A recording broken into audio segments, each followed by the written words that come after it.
रहो हर हाल में, जिंदगी छोटी है, खुश रहो हर हाल में, खुश रहो हर हाल में तुम, खुश रहो हर हाल में, खुश रहो हर हाल तुम, खुश रहो हर हाल में, छोटी है, खुश रहो हर हाल, जिंदगी छोटी मिली है, खुश रहो हर हाल में, जो हुआ हासिल उसी में मस्त बोल मस्त हो, जो हुआ हासिल उसी में मस्त बोल मस्त हो, बंदे उतना ही मिलेगा जो लिखा है भाग में, बंदे उतना ही मिलेगा जो लिखा है भाग में, जिंदगी छोटी मिली है, खुश रहो हर हाल में, खुशियों के हर पल बिताना जिंदगी का नाम है, खुशियों में हर पल बिताना जिंदगी का नाम है, दिल के हंस ले आज प्यारे, क्या पड़ा जंजाल है, उसके खुद के हंस ले आज प्यारे, क्या पड़ा जंजाल है, जिंदगी छोटी मिली है, खुश रहो हर हाल में, जिंदगी छोटी मिली है, खुश रहो हर हाल, सांसों की सरगम में अपने नाम की माला जपो, सांसों की सरगम में रब के नाम की माला जपो,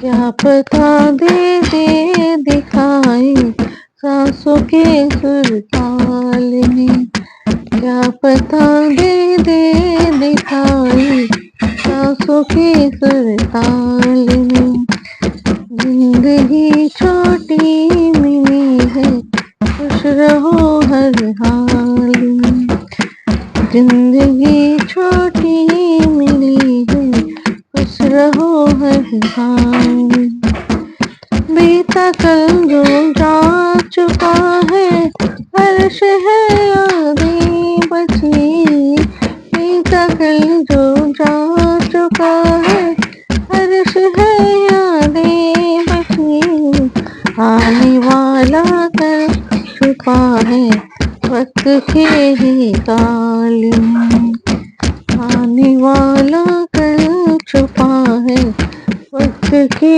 ही ताल में, जिंदगी छोटी मिली है, खुश रहो हर हाल में, जिंदगी छोटी मिली है, खुश रहो हर हाल में, खुश रहो हर हाल में तुम, मस्त हो हर हाल में, खुश रहो हर हाल में तुम, मस्त रहो हर हाल में, जिंदगी छोटी मिली है, खुश रहो हर हाल। जय श्री राम। अब रामचरितमानस अयोध्या कांड के 95 दोहे से आगे। रामचंद्र जी वनवास चले गए और वहां जो हो रहा है उसके बारे में। तुम बिनु पितु सम अति हित मोरे, विनती हरो तात कर जोरे, सब विधि सोई कर्तव्य तुम्हारे, दुख न पाओ पितु सोच हमारे। आप भी पिता के समान ही मेरे बड़े हितैषी हे तात, मैं हाथ जोड़ काम से विनती करता हूँ कि आपका भी सब प्रकार से वही करते हो जिसे पिताजी हम लोग के सोच में दुख न पावे। रथ से जब सुमंत जी उनको छोड़ने आए थे तो दशरथ जी ने यही करके भेजा कि इन्हें वन घुमा के वापस ले आना। जब वो कह रहे सुमंत जी रामचंद्र जी से तो वो उन्हें तो उन्हें स्वीकार नहीं कर रहे और कह रहे हैं कि आप वहां जाकर के सबका देखभाल कीजिए, हमारे पिताजी की देखभाल कीजिए। अब मुझे ज्यादा नहीं बोल पा रहे, आप बड़े हमारे, लेकिन उन्होंने यही कहा। सुनी राज सचिव संवादु भयो सपरिजन विकल विषादु पुनि कछु लखन कहीं कटुबानी प्रभु भरजे बड़ अनुचित कानी। श्री रघुनाथ जी और सुमंत का यह सम्मान सुनकर निषाद राज कुटुंबियों सहित व्याकुल हो गया। श्री लक्ष्मण जी ने कुछ कड़वी बात कही। प्रभु श्री रामचंद्र ने उसे बहुत ही अनुचित जानकर उनको मना किया। सकुजी राम ने जो शपथ देवाई लखन संदेशु कही जाई कर सुमंत मुनि भूप संदेशु सही न सके से विपिन कलेसु। श्री रामचंद्र जी ने चाकर अपनी सौगंध दिलाकर सुमंत जी से कहा कि आप जाकर लक्ष्मण का यह संदेश न कहिएगा। सुमंत ने फिर राजा का संदेश कहा कि सीता वन के क्लेश से न सह सकेंगे। जय विधि अवध आओ फिर सिया सोई रघुवीर तुम्हें करनिया न तरु निपट अवलंब बहीना मैं न जीव जिमि जल बिनु मीना। अतः जिस तरह सीता अयोध्या को लौट आवे तुमको श्री रामचंद्र जी को वही उपाय करना चाहिए। नहीं तो मैं बिल्कुल ही बिना सहारे का होकर वैसे ही नहीं जीऊंगा जैसे बिना जल के मछली नहीं जीती। दशरथ ने सुमन से कहकर सुमन जी ने ये रामचंद्र जी बताया। मैं के ससुर सकल सुख सब जभी जहाँ मनुमान सब रही सुखीन सिय जब लगी विपत्ति बिहाम। सीता के मायके पिता के घर ससुराल सब सुख है। जब तक वह विपत्ति दूर नहीं होती तब तक वे जब जहाँ भी चाहे वहीं सुख से रहेंगे। उन्होंने दशरथ जी की बातें कही। सुमन जी ने बिनती भूप कीन गई माती आरती प्रीत न सो कहीं जाती पितु संदेश सुनी कृपा निधाना सिंह दीन सिंह कोटि विधानम। राजा ने जिस दीनता प्रेम से विनती की वह दीनता और प्रेम कहाँ नहीं जा सकता। कृपा निधान श्री रामचंद्र जी ने पिता का संदेश सीता को करोड़ों प्रकार से सीख दी। उन्होंने रामचंद्र जी ने भी सीता जी को बहुत समझाया। सास ससुर गृह परिवारों फिरो न सब कर मिटे खबारू सुनि पति वचन कहते बहते सुनो प्राणपति परम सने। उन्होंने कहा जो तुम घर लौट जाओ तो सास ससुर गुरु प्रियजन कुटुंबी सबकी चिंता मिट जाए। पति के वचन सुनकर जानकी जी कहते हे प्राणपति हे परम स्नेह सुनिए। प्रभु करना में परम विवेकी तनु तजी रहित छा की मिछे की प्रभा जाई कह भानु बिहाई का।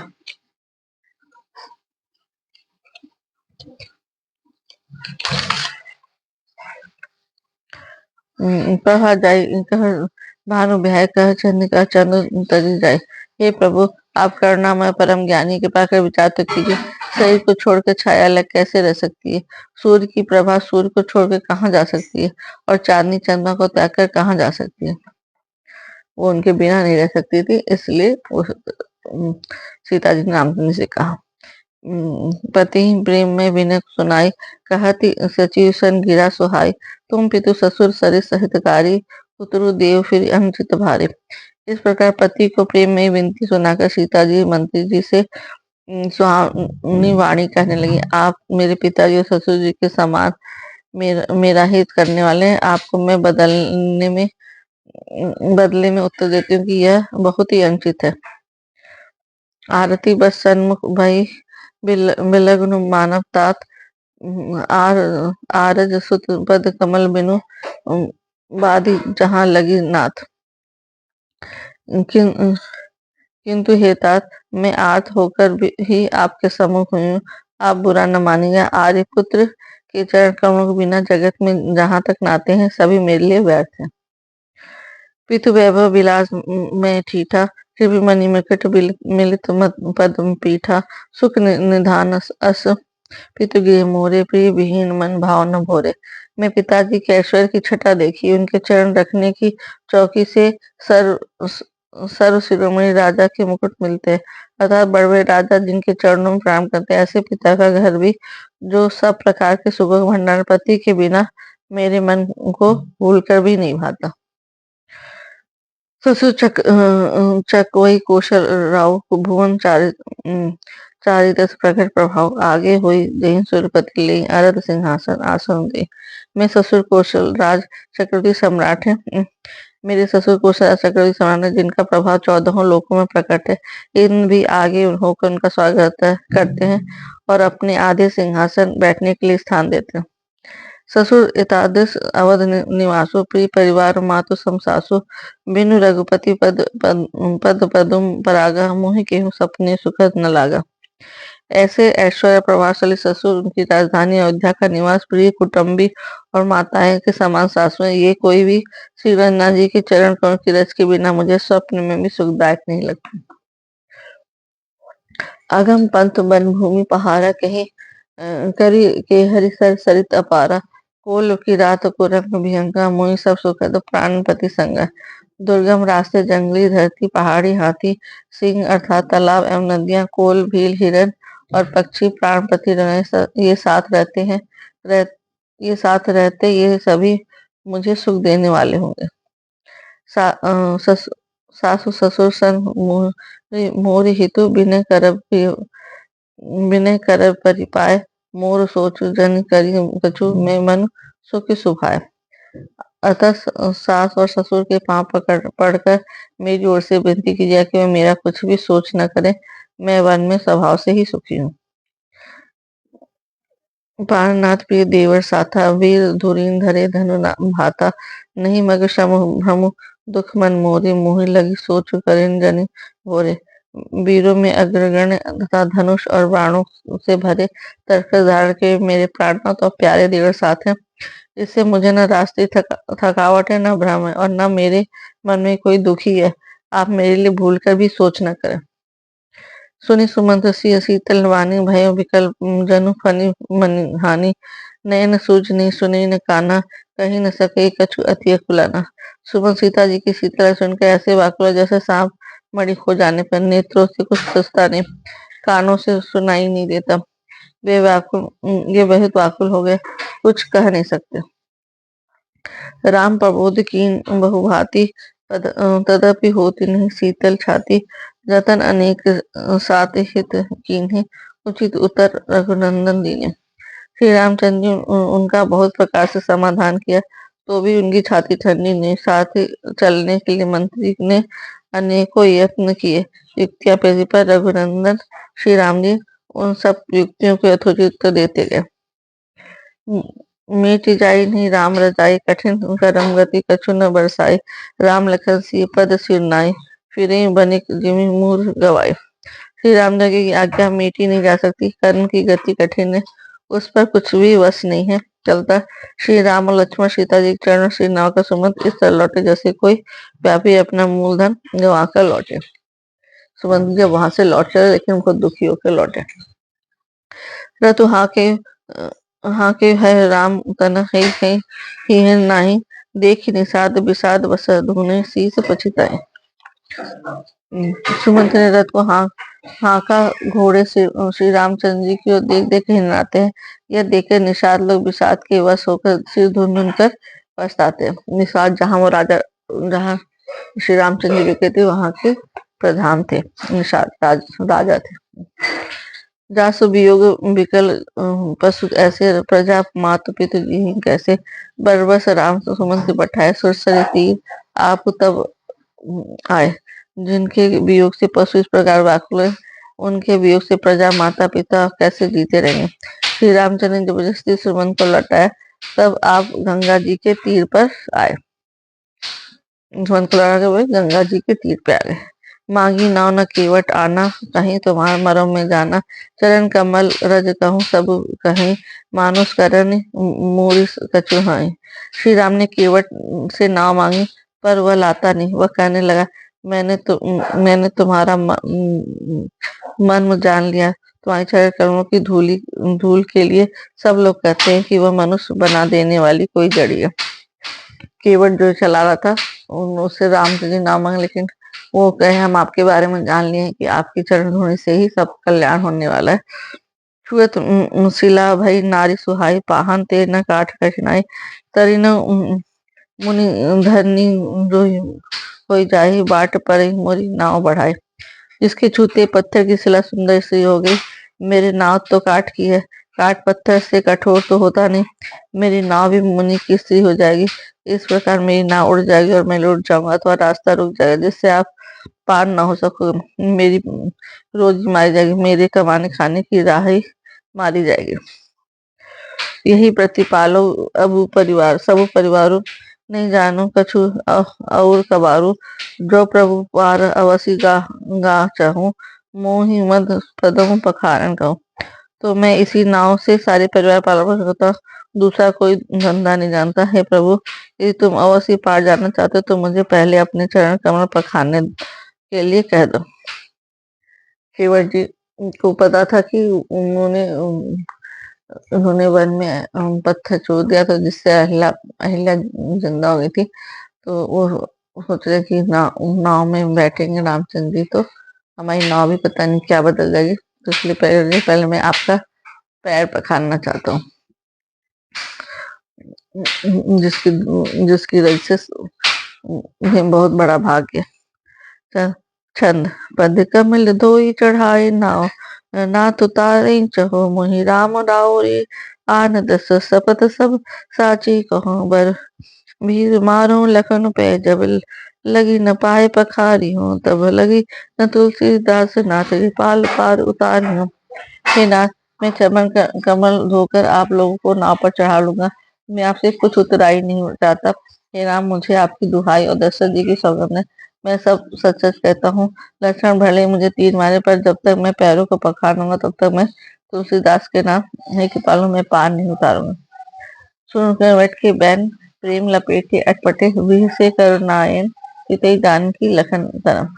केवट के प्रेम से लपेटे हुए अटपटे वचन सुनकर करुणा न श्री रामचंद्र जी जानकी जी और लक्ष्मण जी की ओर देखकर हंसे। केवट जी प्रेम से उनसे ये बातें कह रहे थे कि मैं पहले आपके प्राण आपके चरण कमल पखारूंगा, फिर मैं आपको नाम बैठा कर उधर छोड़ो, मैं आपसे कुछ नहीं लूंगा। ऐसे कहकर उनसे बात की।